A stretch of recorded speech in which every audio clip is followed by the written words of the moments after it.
अस्सलाम everyone, welcome back to my channel. I hope you all are doing great.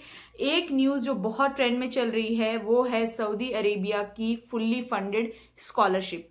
और ये trend में इसलिए है क्योंकि ये स्कॉलरशिप इंटरनेशनल स्टूडेंट्स के लिए है, domestic as well as international. आप पाकिस्तान से हो, इंडिया से हो एंड अफ्रीकन कंट्री से हो, डजेंट मैटर, आप इसके लिए अप्लाई कर सकते हो। तो एलिजिबिलिटी क्राइटेरिया, आइलेट्स रिक्वायर्ड है कि नहीं, क्या बेनिफिट्स हैं, आप कितने दिन रह सकते हो, ये सारी चीज़ें मैं इस वीडियो में बताऊंगी। तो वीडियो को एंड तक जरूर देखिएगा। तो ओके, लेट्स स्टार्ट। सबसे पहले समझ लेते हैं what is the scholarship. In this case scholarship fully funded programme है जो कि लॉन्च किया गया है सऊदी स्टडी इन saudi.moe.government.sa से। ठीक है, मैं वेबसाइट मेंशन कर दे रही हूँ, आप खुद से जाकर के चेक कर सकते हैं, ये कोई फेक न्यूज़ नहीं है। ठीक है, तो इनके थ्रू ये लॉन्च किया गया है और इसमें आप bachelors degree, masters degree and PhD कर सकते हैं, जो कि फुल्ली फंडेड होगी गवर्नमेंट से। पार्शियल फंडेड वाली भी स्कॉलरशिप है, लेकिन बेसिकली मैं आज फुल्ली फंडेड स्कॉलरशिप के बारे में बात करने आई हूँ। ठीक है, ये फुल्ली फंडेड स्कॉलरशिप कौन कौन सी चीज़ें कवर करेगी? ये कवर करेगी सबसे पहले आपकी ट्यूशन फीस, जो भी ट्यूशन फीस होगी वो सारी ये गवर्नमेंट कवर करेगी। नेक्स्ट थिंग, आपको एकोमोडेशन गवर्नमेंट देगी। ठीक है, साथ में आपको मंथली आपके एक्सपेंस के लिए भी कुछ पैसे मिलेंगे। आपका हेल्थ केयर कवर किया जाएगा एंड कुछ कुछ यूनिवर्सिटी में आपको एयर टिकट्स भी मिलेगी। ओके, सो ये सारे बेनिफिट्स गवर्नमेंट दे रही है, ये सारी चीज़ें गवर्नमेंट कवर करेगी if you are eligible and if you get a fully funded scholarship. Now next, government ये सब क्यों कर रही है? गवर्नमेंट जो है ना, इंटरनेशनल स्टूडेंट्स को सऊदी अरब में अट्रैक्ट कर रही है कि वो आकर के पढ़ाई करें। ठीक है, नेक्स्ट थिंग, ऐसा नहीं है कि ये कोई एजेंट के थ्रू ही चेक हो सकता, आप खुद से इस वेबसाइट पे जाइए, जाकर के चेक करिए। ठीक है, आप ऑफिशियल गवर्नमेंट का ट्वीट भी चेक कर सकते हैं, सऊदी MOE का, उन्होंने वहां पर भी लिखा है, तो आप पहले वेरीफाई कर लीजिएगा, इसमें कोई फेक और र्यूमर्स नहीं है। Okay, now next, who all are eligible. तो सबसे पहले, आप अफ्रीका में रहते हैं या एशिया में रहते हैं, आप एलिजिबल हो इस स्कॉलरशिप को अप्लाई करने के लिए। नाउ नेक्स्ट थिंग, अगर आप अप्लाई कर रहे हो ग्रेजुएशन के लिए, तो आप हाई स्कूल कंप्लीटेड होना चाहिए आपका, वो भी एक अच्छे मार्क्स से। Some time it is written 75% and above, you can check in the website. Now moving forward, हर यूनिवर्सिटी की एक एज है। ठीक है, जैसे बैचलर्स के लिए मोस्टली 25 ईयर्स आपकी एज कम होना चाहिए एंड अबव 17 और 18 ईयर्स होना चाहिए। एंड मास्टर्स के लिए 30 से कम होना चाहिए, पीएचडी के लिए 35 से होना चाहिए, कम होना चाहिए। और कुछ प्रोग्राम्स है, जब आप वेबसाइट पे जाइएगा तो उसमें आप एलिजिबिलिटी एज वाइज चेक कर सकते हो। ठीक है, नाउ मूविंग फॉरवर्ड, बहुत ज़्यादा पूछा जा रहा है कि आइलेट्स रिक्वायर्ड है कि नहीं।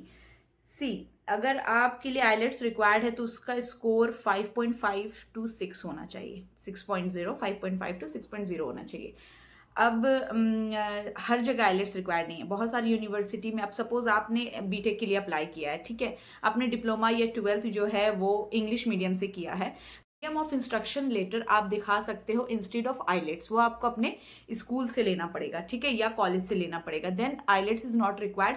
हर यूनिवर्सिटी की नहीं बात कर रही हूँ, हर यूनिवर्सिटी की अलग क्राइटेरिया है, तो आप जब फिल करोगे तो उसमें क्राइटेरिया आपको दिखेगा, तो वहां पर आप चेक कर सकते हो। तो मैंने ये क्लियर कर दिया कि हर यूनिवर्सिटी में आइलेट्स रिक्वायर्ड नहीं है। अगर आपने इंग्लिश मीडियम से पढ़ाई की है तो मीडियम ऑफ इंस्ट्रक्शन का लेटर चाहिए एंड दैट्स इट। बहुत सारे लोग पूछेंगे कि हम सऊदी अरब में हम अप्लाई कर सकते हैं कि नहीं। बिल्कुल कर सकते हैं, मगर इकामा होना चाहिए, विजिट वीजा पे अलाउड नहीं है कि आप अप्लाई करिए।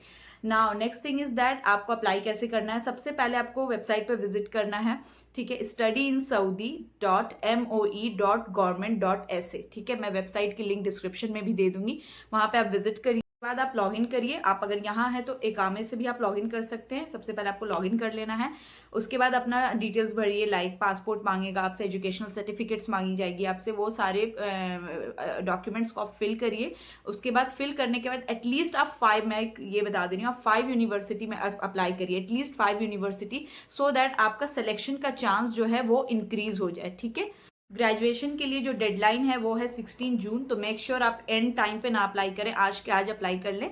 ठीक है, तो 16 जून से पहले अप्लाई करिए, एटलीस्ट 5 यूनिवर्सिटी पे अप्लाई करिए और आपका चांस उससे बढ़ जाएगा। और फाइनल सबमिट करने से पहले एक बार अपने एप्लीकेशन को रिव्यू जरूर कर लीजिएगा। अब मैं ये बताऊंगी कि कौन कौन से डॉक्यूमेंट्स रिक्वायर्ड है। Now let's talk what documents are required. तो सबसे पहले आपको पासपोर्ट चाहिए, पासपोर्ट साइज रीसेंट फोटोग्राफ चाहिए आपकी, आइलेट्स का स्कोर चाहिए जो कि मैंने बता दिया है। अगर if you don't have IELTS, ठीक है, और आपने इंग्लिश मीडियम से पढ़ाई की है तो मीडियम ऑफ इंस्ट्रक्शन लेटर चाहिए आपको अपने कॉलेज से, ठीक है। एंड उसके साथ ही साथ at the end you require CV आपको प्रॉपर बना करके, वो भी एक रिक्वायरमेंट है, सीवी आपको बना करके अपलोड करना है। तो ये कुछ डॉक्यूमेंट रिक्वायरमेंट्स है, ही अप्लाई करिएगा।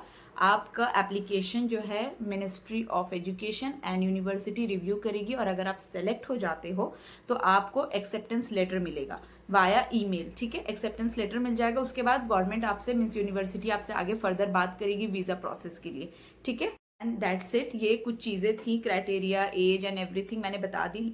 कुछ चीज़ें थी बेसिक जो मैंने बता दी। लास्ट डेट है 14th June and I really encourage all Pakistani and Indian womens to please apply. अगर आपको कुछ करना है, आगे बढ़ना, ये गोल्डन अपॉर्चुनिटी है, प्लीज़ अप्लाई करिए। और अगर आपको कहीं पे दिक्कत हो रही है तो मुझसे पूछ लीजिएगा। And if you want a full tutorial, मैं अप्लाई तो अपना डॉक्यूमेंट्स एग्जैक्ट एंड तक नहीं कर सकती हूँ, लेकिन आपको अगर ट्यूटोरियल चाहिए कि कैसे अप्लाई करना है वो मैं दे दूंगी। प्लीज़ मुझे कमेंट करके बताइएगा।